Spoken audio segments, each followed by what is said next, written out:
Well, this is us, Demigod Media. Welcome. Tell us what you think. Hello, everyone, and welcome to Tammy God Media, another episode. So, today we're going to be looking at the interconnectivity of lives. Do you think the human lives, or all lives, all created things on the earth, do you think they have interconnected reality? Hmm. So, please share your thoughts in the comment section. I'd love to read them, you know, and you stick around, you'd hear mine. So, you know why we do this, you know why I do this. So, just to, you know, show some people that there are things you can think about, beautiful things to consider about the universe, about life, you know. I know there are troubles in this world, yeah, but come on. There are many other things we can look at actually. So, I just bring some of those topics that pop up and probably some that I've considered before. So, if you have never thought about them before, if you've never sat down to think about them before, please do. Please do. So, about the interconnectivity of realities. So, firstly, let's look at it from the human perspective. Yeah. If you look at yourself now, for example, you'd find that your reality is largely created by your mind. Yeah. Largely because whatsoever you're going to do must be pre informed by your thoughts. Yeah. Whatever you're doing is usually pre-informed by your thoughts, unless, of course, you don't think before you act. And I don't know if there's anyone like that, unless you're loopy or wumpy. But usually, our actions are guided and they inform our actions. Sorry, our actions are guided by our thoughts. Our thoughts inform our actions. So, for example, say you plan on getting a car, or you think about it, you consider it, you weigh the pros and the cons, you weigh your income, you check your financial plans, and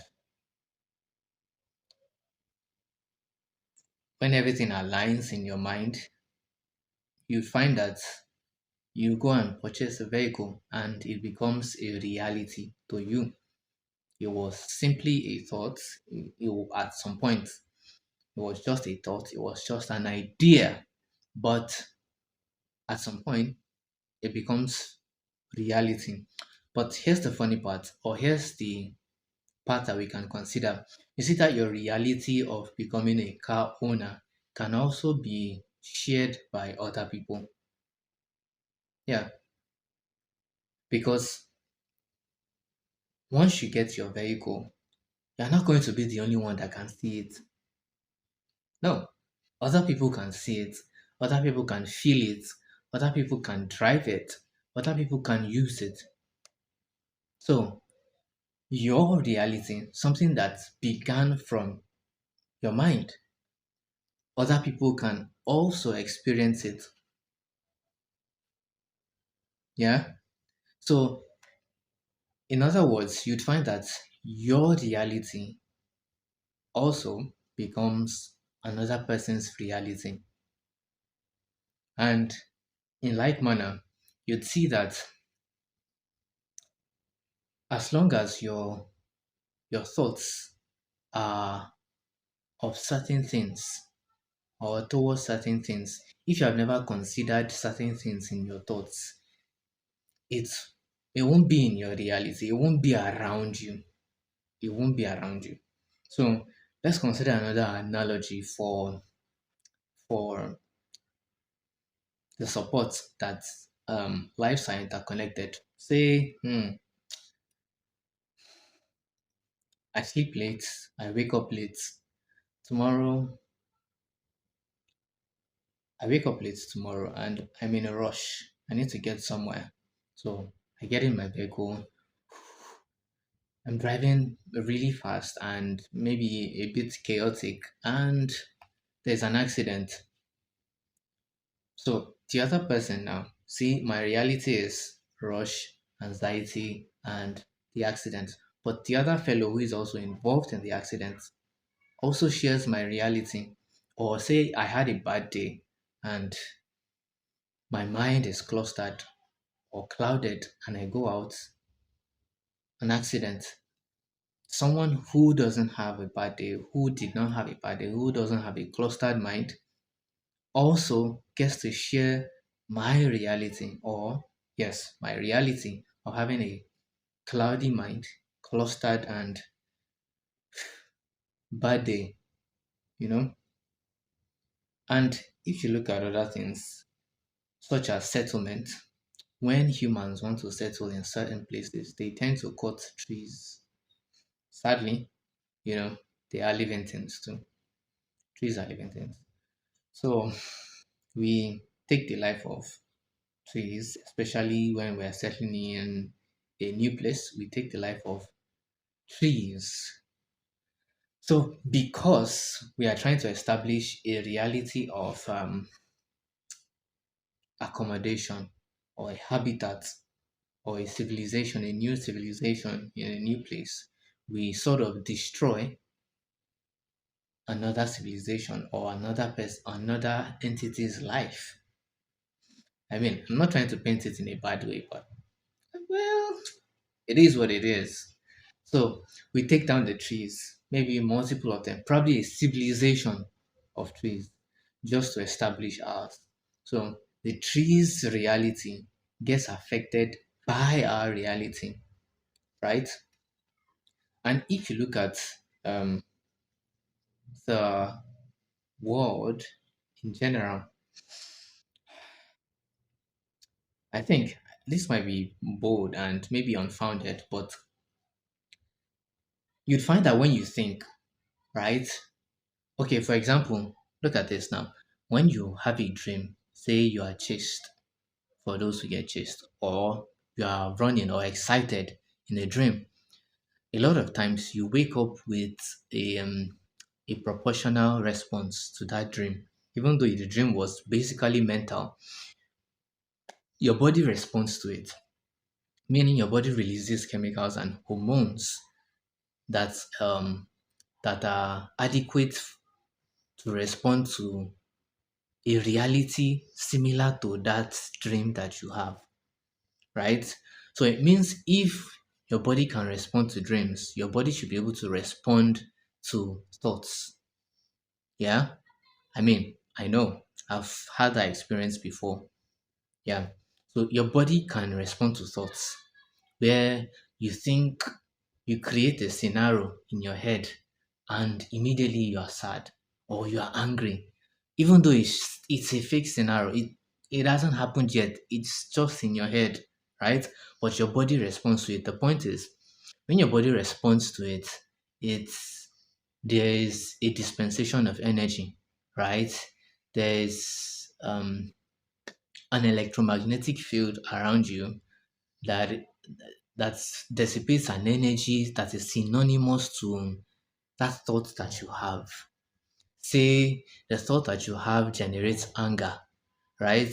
The hormones in your body, made up of atoms, obviously, and they have energy states and they have oscillation and frequency. So the combination and the sequence of these your hormones release an electromagnetic um, wave around you, an energy around you that people can feel, or it's just dispensed. Now imagine the entire world. Do you not think we have a general atmosphere of thoughts? Look at it this way now. Look at it this way. In a neighborhood, do you think the thoughts, the collective thoughts of the people, their lifestyle and their thoughts can determine the quality of atmosphere that they have. Not just not just the physical atmosphere as in weather, but also um, the kind of thoughts, the kind of ideas that can be conceived in that kind of atmosphere. For a stranger, if a stranger comes in to the atmosphere, there are sort of thoughts that a person can conceive, and it's just based on the collective thoughts of people. Do you not think about that? I mean, it's very plausible. It's very plausible, and this is why I think that our lives are interconnected, one way or the other, very one way or the other. And if you look at it this way too, you would see that there's this book. I don't know what's in the name now, but this is what it contains. That you'd find that a lot of times when you think about um, things that will make you angry or sad, in no time your body will begin to respond to them, and you just might fall sick. Yeah. So your health can also depend on your thoughts, a good amount of it. So sometimes you see when you have high blood pressure, the doctors will tell you to stop thinking, like deep thoughts, or stop worrying, right? I mean, that's just one analogy. But my point is that our thoughts can also affect the reality of our bodies. Yeah, it can. The reality of our body. And if you also consider that, do you not think, weird question, but do you not think that probably the corruption of our thoughts, the corruption of our mind, I mean, I know where I'm going with this, but the corruption of the mind, right? The corruption of human's mind is where evil is being birthed. I don't think, personally, I do not think there's evil in any other um, creature in the universe. I don't think there's evil in trees, I mean, in themselves, right? I do not think there's evil in any other creature aside in humanity. There are some things that, might back that up, but let's just flow so we make good time. So, do you not think that when humanity conceived corruption into its mind, into its consciousness, that is when we downgraded our own health, we downgraded our lifespan? Do you not think that we ourselves are responsible for the downgrade of our lifespan from our thoughts, right? From when one person's thought, it cascades, it becomes a genetic information, it gives birth to an offspring. That offspring, he doesn't know what's responsible, but it's genetic information. It goes on. Yeah. So basically, if you look at it, I think that our, our minds have some level of connection. I can't say if it's quantum or I don't know. I don't know. What do you think? Basically, my point is I think that our general reality, the whole reality, is simply a web of our individual realities, right? You know how a web is, it has nodes where each point is connected to the other. So that's what I think the entire world's reality is, right? And maybe even the universe. It's just a web of individual realities. So therefore, if you look at it that way, you see that if you want the world to be a better place, if you want to see good, or if you want to see certain things in the world, once you start birthing those things in your mind and doing them in physical, there is no how other people's reality will be influenced by them. Other people will also experience that reality that you have created. I mean, if you go back to our initial analogies, you find that other people would experience that reality and it will begin to cascade, right? It will have a fractal effect, it will cascade. And in no time, okay, maybe in time actually, maybe a lot of time. But the point is, eventually it will become a reality. Eventually, right? So whatever you want to see, I know this, it might sound cliche, but I think it's just fact. So this is, I think people use this, people manipulate this, right? Once they recognize, I think some people recognize that our minds are interconnected or our realities are interconnected. So in order to create a general reality of something they want to see, they tend to influence a larger populace. Yeah, I just remember something now. For example, Demigod Media. So we're about making more people, right, examine the universe, examine reality, think more about the world around, about the beauties of the world, and maybe some of the wrong things of the world. So, how are we doing this? How am I doing this? It first generates in my mind, but then I make it a reality by doing videos like this. And then some people watch this, and whether they believe it or not, there's seedlings of what I say drops in their mind, and maybe in their quiet times too it pops up and begins to germinate and takes its own route, right?